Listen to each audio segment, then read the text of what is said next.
Patricia had once dreamed of marrying John, but now she wanted to divorce him more than anything else.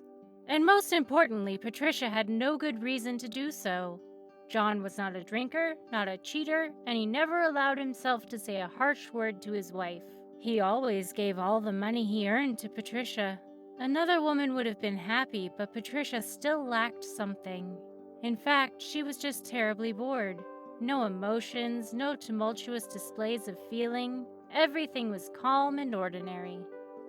"Patricia, how can you talk like that? Everyone dreams of such a husband," said her friend Helen more than once. "If you're bored, then give birth to a child. You won't get bored with him." "I don't want children from him. Do you understand? Look, we have a man working in our company, Tristan. Handsome, successful, and as he looks at me, so the head goes around. Tristan is very different, not like my John." But Helen could not understand her friend. She had suffered from her ex-husband so much that even remembering was scary. He was always out having fun. He spent all the money he earned on himself and his buddies. Helen had long tolerated, but could not stand it one day and kicked out the good-for-nothing hubby out the door. And now Helen did not understand what Patricia lacked with such a perfect husband, but she could not change her friend's mind. One evening, during dinner, when John, as usual, was telling Patricia about what happened in the day at work, she suddenly told him, "John, I'm tired of living like this. I want to divorce you." "Do you have someone?" asked John quietly.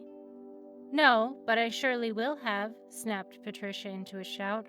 "I'm sick of everything. I want a bright life filled with emotions, not this dull existence beside you. Look at you. The other man would have yelled after everything I had said, would have destroyed everything here, but you sit quietly." And then John suddenly stood up, threw off all the food from the table silently, and stepping on the plate with his foot, went out of the house, slamming the door. Patricia slowly sunk to the floor and cried for some reason.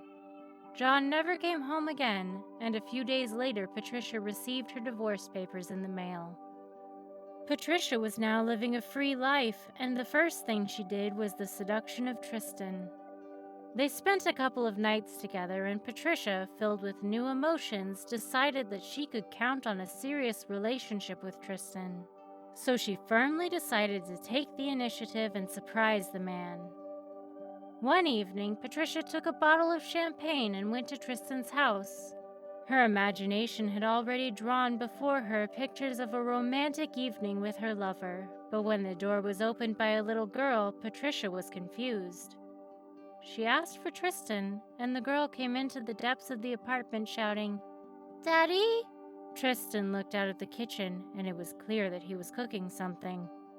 When he saw Patricia, his face contorted with rage, and shouting insults, he slammed the door in her face. Patricia felt terrible. She went outside, and there she recovered a little.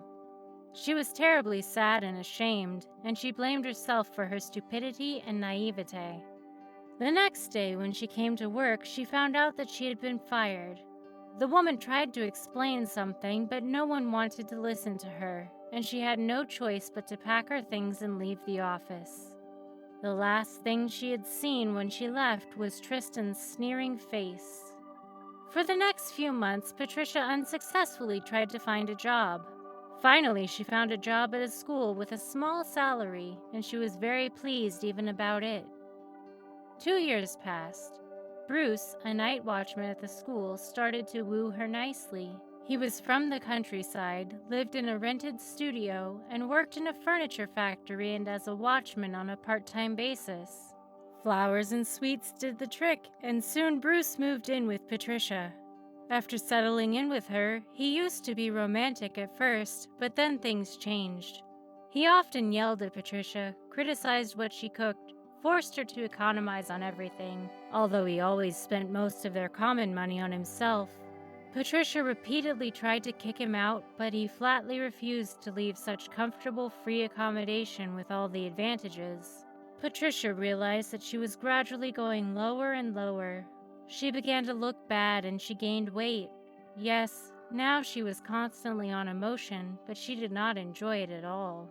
And then one day a fat middle-aged woman appeared on the doorstep of her apartment, and she called herself Bruce's wife.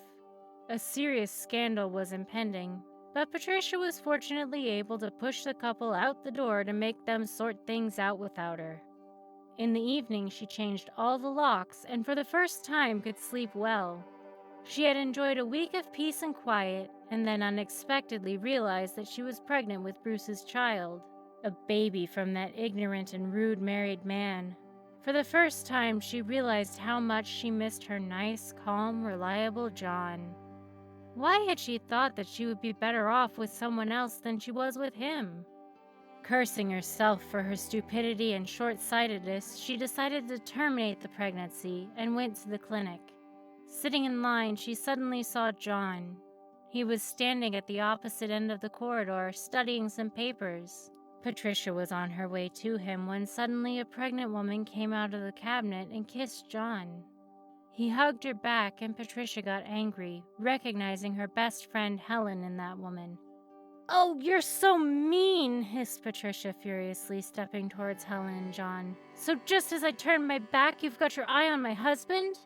John hurriedly steered Helen away from the hysterical ex-wife and said lastly, "Patricia, it's all your own fault."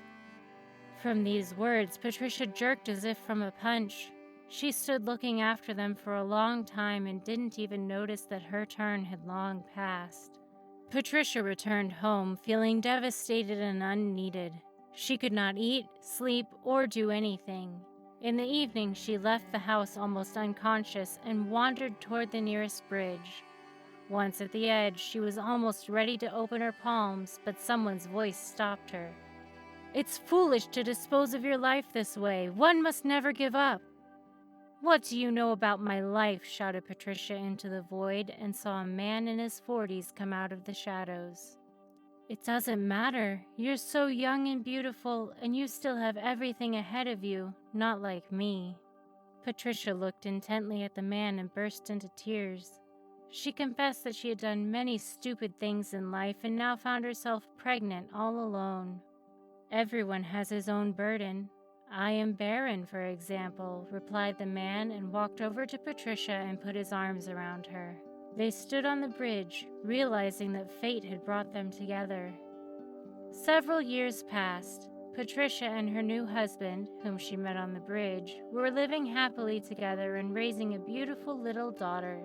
They were happy to have found each other, and Patricia finally learned to enjoy a quiet, peaceful life and appreciate every moment spent with her family.